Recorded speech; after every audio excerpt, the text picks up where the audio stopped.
সবাইকে শুভ সন্ধ্যা জানিয়ে আজকের ভিডিওটা শুরু করছি। তো তোমরা সবাই কেমন আছো বলো। আর আমি তো ভালোই আছি। আর দেখতেই পাচ্ছ আমাদের গাড়িগুলো সব পরিষ্কার করা শুরু হয়ে গেছে। কারণটা তোমরা সবাই জানো, বিশ্বকর্মা পুজো। আর বিশ্বকর্মা পুজো উপলক্ষে তো গাড়ি পরিষ্কার করা হবে, আর তার সাথে পুজোটাও হবে পরের দিন সকালবেলায়। তো আজকে আগের দিন আমি এসেছি আর সব কিছু দেখে নেওয়ার জন্য যে ঠিকঠাক জিনিসপত্র কিনে আনা হয়েছে কিনা। আগের বছরের মতো এবছরও ছোট্ট করে ঘট করে পুজো করব সেরকম ইচ্ছে, সেই জন্যই সব নিয়ে চলে এসেছি।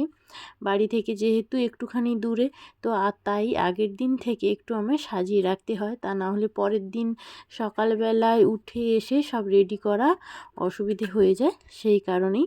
তো যাই হোক, আমার মেয়ে ভিডিওটা বানিয়ে দিচ্ছে আর আমি এখানে সব জিনিস গুছিয়ে নিচ্ছি। আর আজকে খুব ভালো করে গাড়িগুলো পরিষ্কার তো করা হবেই। আর সারা দিন বিশ্বকর্মা পুজোর দিন কোনো কাজ হবে না, ঠিক আছে, সেই রকমভাবেই প্রস্তুতি নিয়ে রেখেছে। আর এই যে একটা বাইকও রয়েছে অন্য একজনকার, তো সেই বাইকটাও পরিষ্কার করে দিচ্ছে।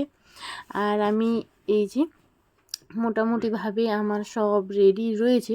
তো যেগুলো আমি বাড়ি থেকে নিয়ে আসতে ভুলে গেছি সেগুলো আবার মনে করে নিয়েছি যাতে করে আনতে পারি।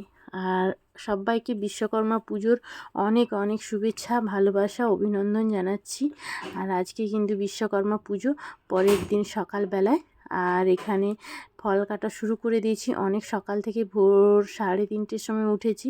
উঠে বাড়ির সমস্ত বাসি কাজকর্ম সেরে তারপর এসেছি এখানে। আর আস্তে আস্তে সকাল হয়েই গেছে, তারপর সব কিছু কাজ শুরু করেছি, ফল কাটা। আর বিশেষ কিছু না, যেহেতু ছোট্ট করে একটা পুজো করব, তো ফল টলগুলো কাটছিলাম আর আগে থেকে তো সব রেডিই ছিল, ঠিক আছে। তো যাই হোক, এরপর প্রদীপটা সাজাবো, এরকমই সব নানান কাজ তো রয়েইছে, ছোটোখাটো টুকিটাকি কাজ। আর পরিবারের লোকজন তারা সবাই আসছে কিছুটা পরে। আমি একটু তাড়াতাড়ি করে চলে এসেছি, আর আমার মেয়ে তো আমারও আগে চলে এসেছে, কারণ তার বাবার সাথে এসেছে সে। আর যাই হোক, চলো, পুরোহিত মশাই এসেছে, একটু দেরি করেছে। তো তারপর ঘট ডোবানো হলো। এখানে একটা ছোট্ট ঘাট রয়েছে আর পুকুরও আছে। তো আগের বছরও এখানেই ঘট ডোবানো হয়েছিল। তো ঠাকুরমশাই গঙ্গা জলে করতে বলেছিল, তো বললাম যে না, ঘরটা ডুবিয়ে নিয়ে এসেই করা হোক। সেই জন্যই ঠাকুরমশাই শুধু লেট হয়ে যাচ্ছে এটাই বলছিল। কারণ আজকের দিনটা একটা সত্যিকারেরই অনেক একটা মানে এমন একটা দিন, ঠাকুরমশাইকে পাওয়া কষ্ট হয়ে যায়। তো আমাদের সকালবেলাতেই করবে বলেছিল, কিন্তু একটুখানি দেরি করেছে, অসুবিধে নেই। মোটামুটি 10টাকে পুজো শেষ এরকম একটা হবে, ঠিক আছে, হবে না হয়েছে। আমি যেহেতু পরের দিন ভিডিওটা রেডি করছি তাই বলে দিচ্ছি। আর ঘর ডোবানোর পর কিন্তু পুজোয় বসে গেছে, এই যে দেখে নাও, পুজো শুরু হয়ে গেছে, পুজোয় বসে গেছে। আর একজন তো ব্রত থেকে পুজোটা পুরোপুরি করাতে হয় সম্পূর্ণ, সেটা তো জানোই তোমরা। তো এই জন্যে যে গাড়ির মালিক সেই কিন্তু পুজোয় বসেছে, আর যে পুজো করাচ্ছে পরিবারের সবাই এসেছে প্রায়, শুধু বাবাই আসেনি, কারণ বাবা দোকান খুলেছে।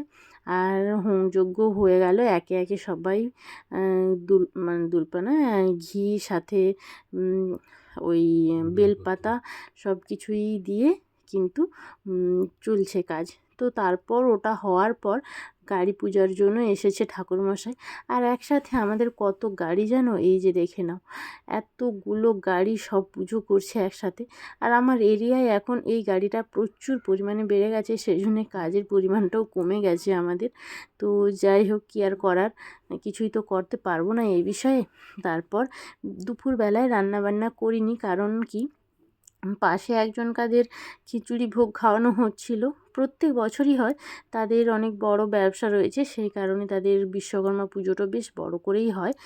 আর সাথে অনেক লোক খাওয়া দাওয়া করে, আর আমি এসেছি খাওয়া দাওয়া করতে। আর রাতের কি অনুষ্ঠান আছে জানো, তোমাদেরকে একটু বলে দিই। রাতে কিন্তু একটা কীর্তন রয়েছে। তো বলতে বলতে এই যে দেখে নাও, একে তোমরা কে কে চেনো সেটা বলো, কারণ এই বাচ্চাটা প্রচুর কিন্তু ভাইরাল, ঠিক আছে। তো আমি প্রথমবার দেখলাম নিজের চোখের সামনে থেকে। তবে বেশ কীর্তনটা খুব ভালো করছিল, কোনো মানুষ উঠে যায়নি, সবাই বসেছিল, চারদিকে বসে রয়েছে। ঠিক আছে, মোটামুটি খুব ভালোই হচ্ছে। আমার তো ভালো লাগছিলো, কিন্তু একটুখানি বেশি থাকতে পারবো না, কারণ পরিবারের সবাই রয়েছে, তো তাদেরকে আবার গিয়ে খাওয়া দাওয়া সব দিতে হবে কাজকর্ম। তো যাই হোক, চলো আজকের ভিডিওটা এই পর্যন্ত। সবাইকে টাটা।